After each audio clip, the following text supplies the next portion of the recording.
You are tuned into Justice Insight Cam. Here, we examine genuine law enforcement encounters through actual bodycam footage. Rather than just watching, we investigate the underlying truths, legal principles, and key lessons of every stop. Let's pursue justice together. Ma'am, I need to see your ID. My ID? We're taking wedding photos. Officer, what's the problem? I'm asking you to cooperate. Picture the most important day of your life. The dress is perfect. The flowers are perfect. The light is doing that golden late afternoon thing that photographers chase for hours. And the man you love is standing next to you, squeezing your hand, telling you with his eyes that everything is going to be all right. Now imagine a police cruiser pulling up to the curb. Imagine an officer stepping out, not because there's any danger, not because anyone called for help, but because something about you, in your white gown, in this park, on this day, caught his attention in a way he felt he had the authority to act on. Imagine being asked for your ID on your wedding day, in a public park, because you exist. That's not a hypothetical. That's not a thought experiment pulled from a textbook about systemic injustice. That's what reportedly happened to a black bride in the middle of one of the most joyful moments a person can experience. And when it was over, when the officers had driven away and the wedding party stood in stunned silence trying to process what had just happened, the moment wasn't lost. It was documented, it was witnessed, and it was eventually brought before the legal system, where a city wrote a check for $1.2 million.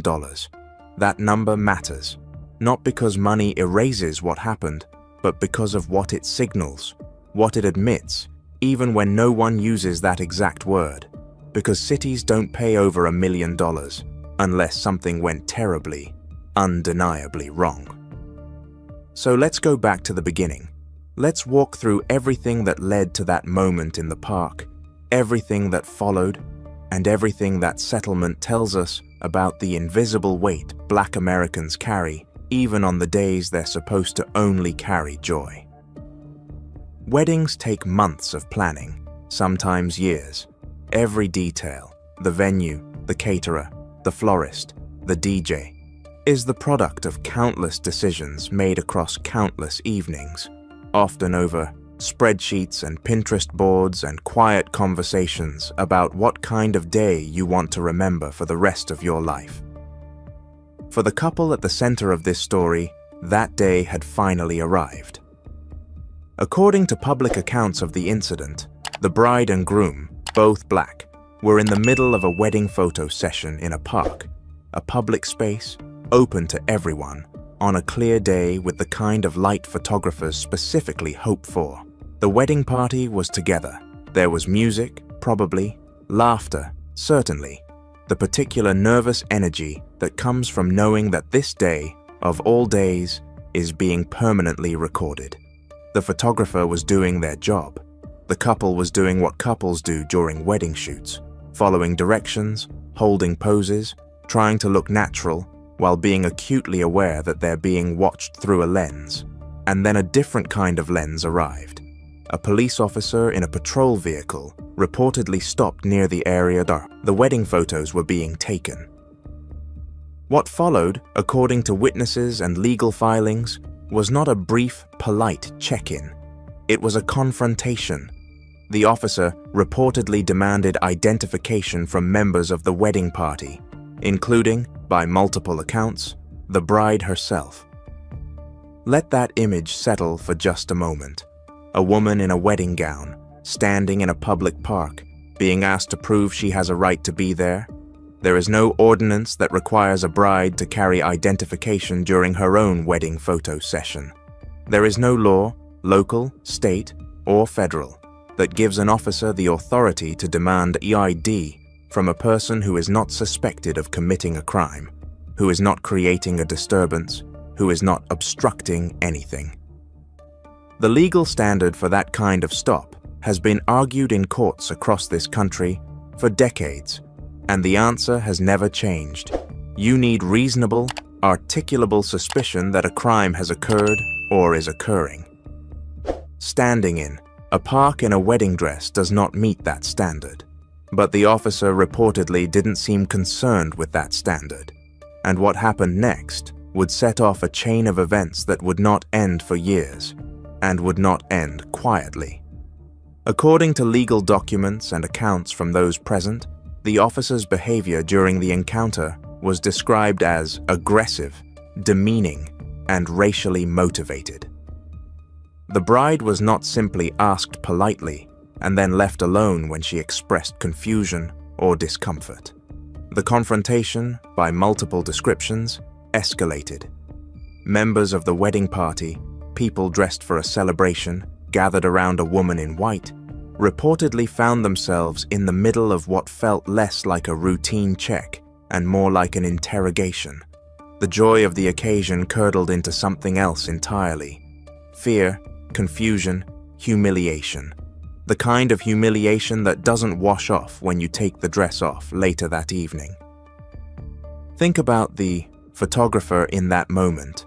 They're there to capture memory, to freeze time in a way that a couple will look back at decades from now, showing their children, their grandchildren, the exact light and the exact expressions on the exact day everything changed for the better. Instead, the camera was there to capture something else. An officer of the law treating a black bride as though her presence required justification. There were witnesses, there was documentation, and crucially, for what would come next, there was a clear record of what had been said, what had been demanded, and what the legal basis for any of it was. The answer to that last question, according to civil rights attorneys who would later examine the case, was effectively none. When the officer eventually departed and the wedding party tried to recollect themselves, the damage had been done. Not just to the mood of the day, though that damage was real and significant, but to something deeper, the sense of safety that every American is supposed to be able to take for granted in a public space. The assumption that existing while black, even dressed in the unmistakable regalia of a wedding, does not make you a suspect. That assumption had been shattered, and the bride, by multiple accounts, was not willing to let it go unanswered. There is a particular kind of courage in deciding to file a complaint against a police officer. It is not the simple courage of saying something in the heat of the moment. It is the sustained, deliberate courage of deciding, after the adrenaline has faded, after you've tried to salvage what remained of your wedding day, after you've sat with what happened and felt all the feelings that come with it, that you are going to pursue this through a system that has not always been kind to people who look like you. The bride and her family reportedly chose to pursue legal action. What followed was the kind of process that civil rights cases require: documentation, legal counsel, formal complaints, institutional pushback, and a long wait to see whether anyone in a position of authority would take the matter seriously. Civil rights attorneys examining the incident reportedly identified multiple potential violations, not just of common decency, but of constitutional rights: the Fourth Amendment's protections against unreasonable seizure, the 14th Amendment's guarantee of equal protection under the law. The principle, old, simple, repeatedly affirmed, that an officer cannot lawfully detain or demand identification from a person absent reasonable suspicion that they've committed or are about to commit a crime. A bride in a public park is not reasonable suspicion. A group of black people celebrating a wedding is not reasonable suspicion. And yet, the complaint moved through the system, and in the way that these cases often do, it drew attention, not just from lawyers, but from the public, because the image of it, the sheer audacity of it, a woman in a wedding dress being confronted by police for the crime of being present, was the kind of thing that didn't require explanation. It spoke for itself. When stories like this become public, institutions tend to respond in one of a few predictable ways. Sometimes they deny everything. Sometimes they conduct internal reviews that quietly find the officer acted within policy.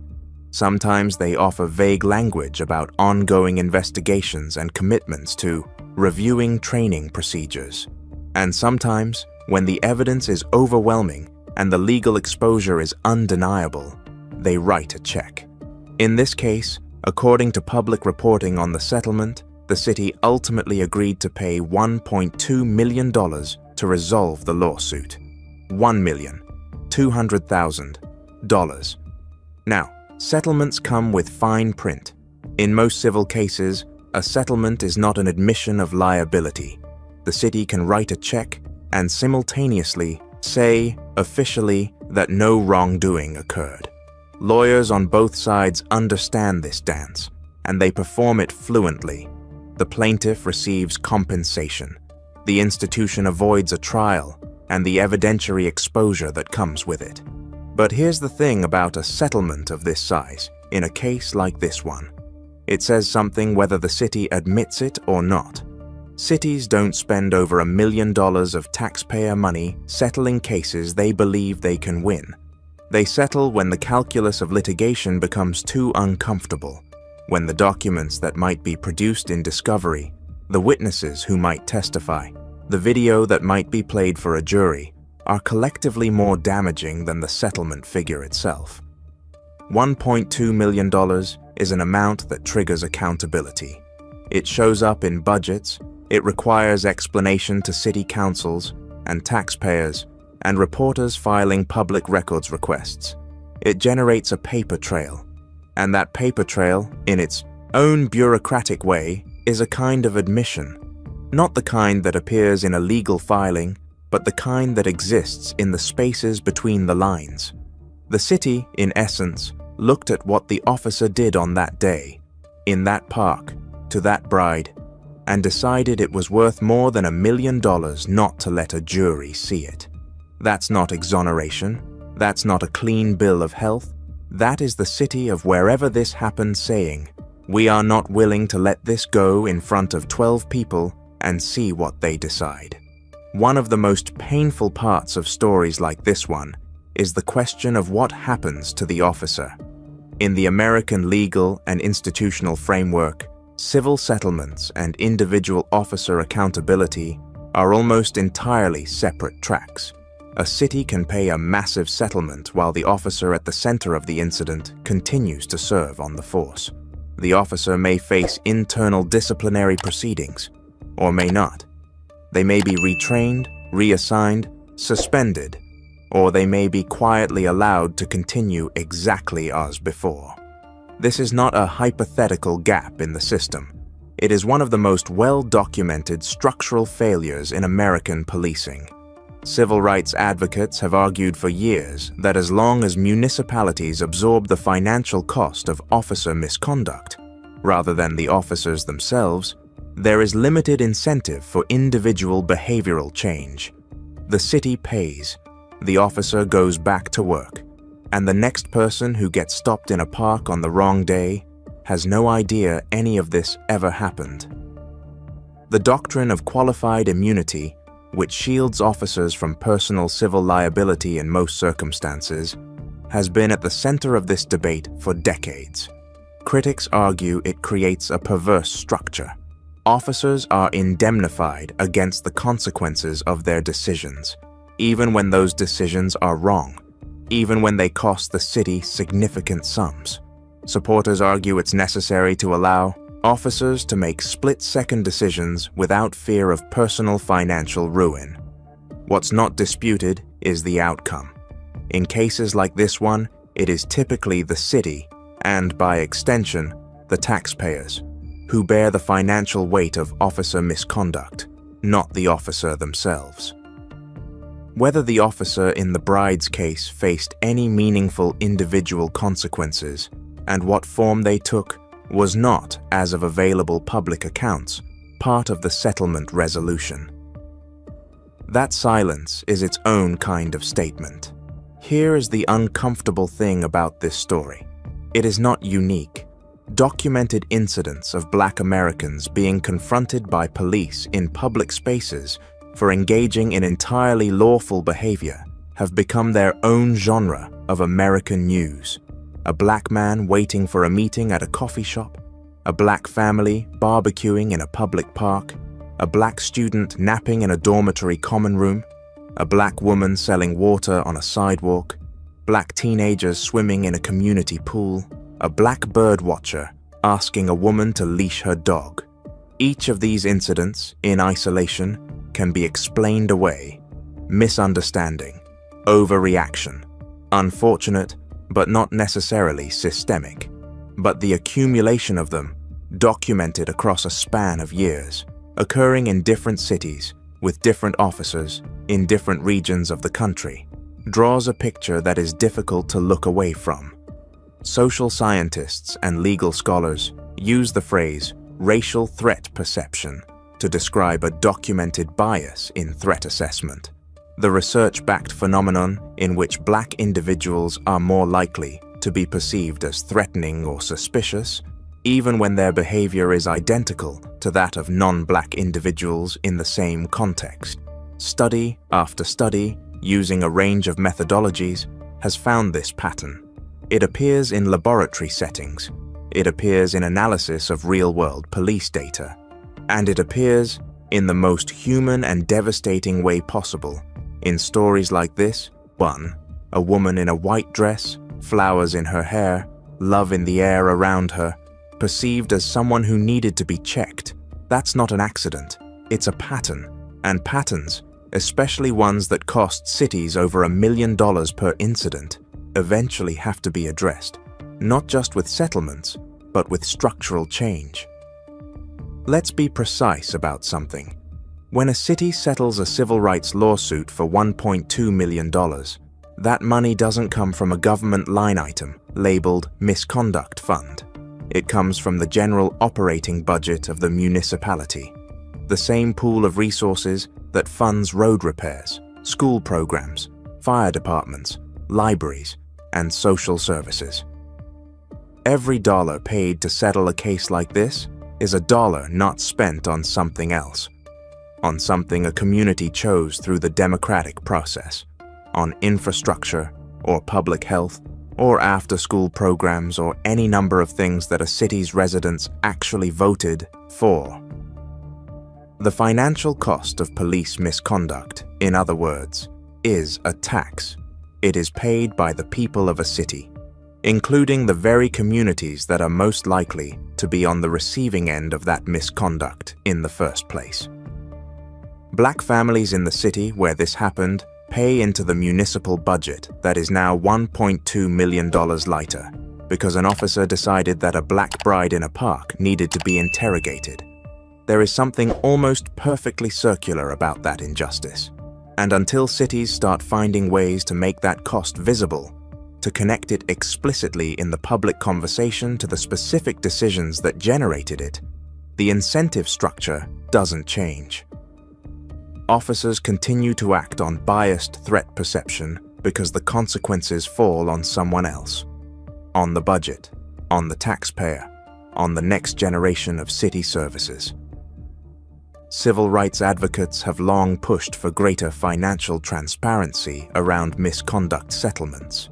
Public, accessible breakdowns of how much cities spend annually on these payouts and which departments are generating the most exposure, which individual officers appear repeatedly in complaints. Some cities have begun publishing this data, most haven't. In the meantime, the checks keep being written, and the people who write them are rarely the ones who made the decisions that made them necessary. Somewhere in all the legal language and institutional analysis, there is a human being, a woman who woke up on one of the most significant days of her life with 1,000 things on her mind, none of which was a confrontation with police, who put on a gown that she probably tried on more than once, standing in front of mirrors, imagining this day, who stood beside a person she loves in a public park, trying to hold the moment as long as she could, and then had that moment taken from her. No settlement restores what was lost in those minutes. No dollar amount gives back the photographs that weren't taken, the laughter that curdled into silence, The easy joy that turned into a fight-or-flight calculation on a day that wasn't supposed to require any calculation at all. What the settlement does, what the legal system, at its best, can do, is provide a form of recognition, an institutional acknowledgement, however muted, however hedged with legal language, that something wrong occurred, that the harm was real, that it carried value. Civil rights attorneys often speak about the non-monetary value of litigation, even when cases settle. The process of forcing an institution to confront its own documentation, to sit across a negotiating table with the evidence of what its officer did, to make a decision about whether it wants that evidence presented publicly. The choice to settle is itself a meaningful data point. It is the institution blinking. The bride blinked too, but in the other direction, she decided not to look away, not to accept the informal social contract that says, absorb this, don't make trouble, let it go for the sake of a day that was already partially ruined. She decided to make it cost something, and it did. There is something specifically significant about the setting of this incident that goes beyond the legal specifics. Wedding photographs are not incidental. They are the deliberate, intentional creation of memory. They exist to say, this happened, this was real, we were here, together, in this light, on this day, and we were happy. They are the physical evidence of a beginning. The officer's intervention didn't just disrupt a photo session, it inserted itself into the record of a beginning. Whatever photographs were taken before that patrol car pulled up, and whatever photographs came after, will always carry the knowledge of what happened between them. The couple will always know. Their family will always know. The photographer will always know. In one sense, that's an irreversible harm. In another sense, it's documentation.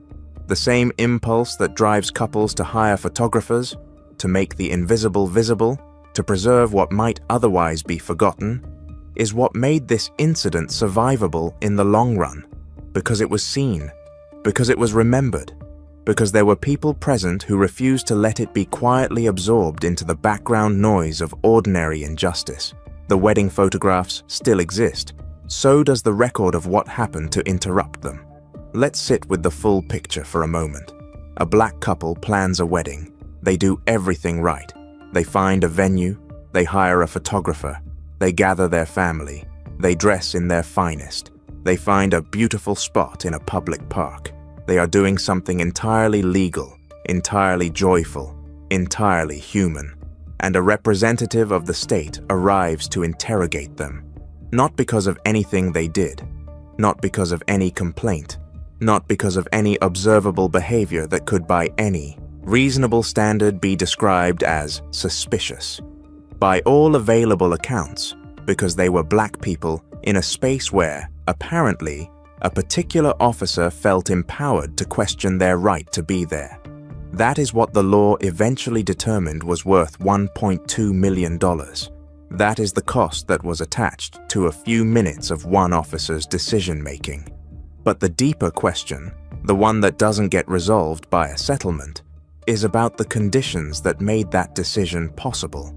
The training environment that told that officer, implicitly or explicitly, that this was an appropriate use of authority. The supervisory culture that may have allowed similar decisions to go unchecked before this one. The institutional context in which an officer could look at a black bride in a public park and see not a person on one of the best days of her life, but a situation that required intervention. Those conditions don't change with a check. They change with sustained, uncomfortable, institutional self-examination, with policy revision and accountability mechanisms, and the willingness of leadership to look at patterns, not just incidents, and make different decisions about hiring, training, supervision, and consequence. Some cities are doing that work. Many aren't. And until they do, the settlements will keep coming. And the brides, the ones in the parks, in the golden light, in the white dresses, will keep having their joy interrupted by the same old question. asked with authority and answered with nothing but presence. Cases like this one rarely end with the settlement. They become part of a longer conversation, in city halls, in law school classrooms, in policy briefings, in the endless, ongoing argument about what American policing is supposed to be and how far it currently falls from that ideal. The $1.2 million figure will appear in future civil rights litigation as a reference point. It will allow me appear in arguments about the need for stronger accountability measures. It will appear in discussions about what kinds of behavior cities are, in effect, willing to fund through their defense of officer conduct.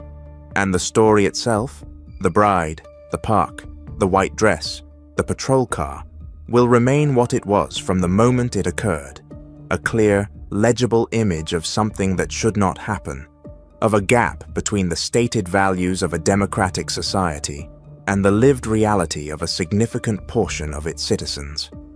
Of the work that remains. The bride went on. Couples always do.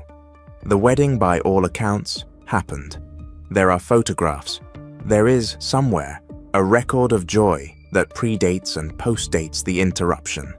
The couple has a marriage that the officer's intrusion could not prevent. But the moment lives too, in court filings, in legal precedent, in the quiet line item of a municipal budget, in the memory of everyone who was standing in that park, dressed for a celebration when the day asked something of them that it never should have. A settlement is not a verdict. The city did not stand before a judge or jury and hear the words, "You are guilty." No officer was convicted of anything. No confession was signed. The official language, as is standard in civil settlements, almost certainly contained some version of the phrase, "without admission of liability." But language is only part of the story. The practical reality of a $1.2 million settlement is this. Someone, somewhere in the legal or municipal structure of that city, looked at the evidence, the witness accounts, the documentation, the constitutional framework, the likely composition of a jury, and made a rational decision. The rational decision was, this costs less than the alternative. That is not nothing. That is, in its own bloodless, bureaucratic way, a judgment. It just happens to be a judgment delivered in the form of a wire transfer, rather than a verdict. For the advocates and attorneys who work in this space, settlements like this one are both a victory and a frustration.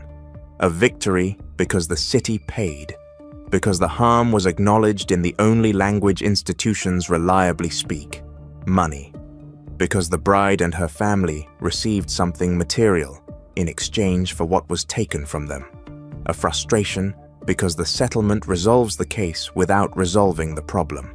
Because the city can pay and simultaneously maintain, at least officially, that nothing was done wrong. Because the officer may never face the kind of clear, public reckoning that might actually change behavior. Because the next person, in the next park, in the next city, on the next occasion when a Black American is simply trying to exist joyfully in public, may still encounter the same calculus, the same authority, the same old question. There is something this story ultimately asks us to consider. Not just about policing, not just about race, not just about the legal architecture of civil rights, but about what kind of society we are trying to be. A wedding is one of the oldest human rituals. Across cultures, across centuries, across vast differences of religion and tradition and geography, the declaration of love and commitment between two people has always been treated as something worth pausing for, worth celebrating, worth protecting. What happened in that park was the opposite of protection. It was intrusion. It was the assertion of state authority into a moment of private joy. Not because the law required it, not because any citizen called for help, but because an officer made a decision rooted, according to the legal claims and subsequent settlement, in something other than lawful cause. The city has now paid for that decision, not enough to make it right, There may not be an amount that accomplishes that, but enough to acknowledge, in the quiet arithmetic of a settlement agreement, that something was owed.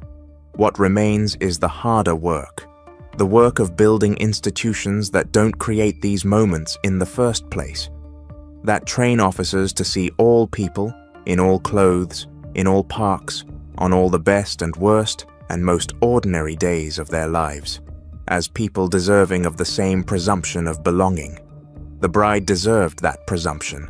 She was owed it on every day of her life. She was especially owed it on that one. Thank you for your time. Should this video have broadened your understanding, please support us by liking, sharing, and subscribing to Justice Insight Cam. Keep yourself informed, stay safe, and await our upcoming broadcast.